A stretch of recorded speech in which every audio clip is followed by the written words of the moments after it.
در ناحیه وسع بخشیده به روز میلیسیای تاجیک در تالار مقامات اجرایی حکومت دولتی ناحیه چهاربینی ایدانه برگزار گردید.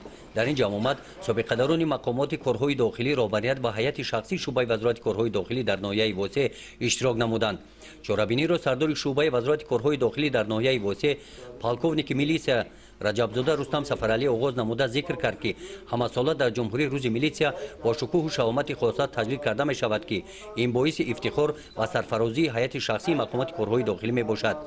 مردم در سیمای میلیسیا محافظتگر خود را می بیند. رجبزاده رستم قید نمود که کارمندان شعبه وزارت کارهای داخلی در ناحیه وسع در دوام فعالیت خود از عهده اجرای وظیفه‌های خدمتی برآمده برای حفظ ترتیبات جمعیتی و آرامی و آسایشتگی مردم سهم خود را می‌گذارند.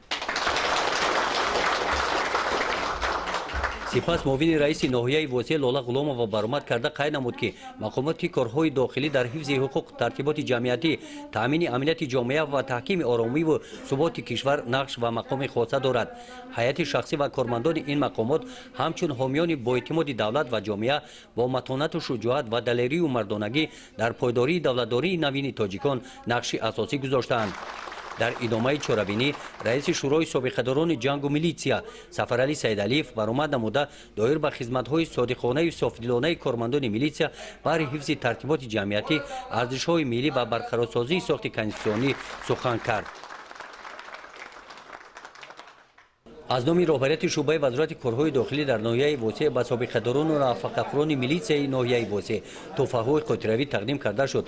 همزمان به عائله‌های کارمندان میلیسیا که هنگام اجرای وظیفه‌های خدمتی جان خود را از دست دادند کمک مادی رسانیده شد. با کارمندان شعبه برای خدمت‌های صافدلانه و صادقانه ظاهر نمودن ملکه بلند کسبی در حفظ ترتیبات جمعیتی، ثبات و آرامی جامعه، ولایت قانون و پیشگیری آشکار نمودن جنایتکاری اینچنین بخشیده به روز میلیسیا افتخارنامه تقدیم گردید. گزارش خواجه نظریف خدای نظر ظهورов از ناحیه وسع برای برنامه اطلاعاتی نوید.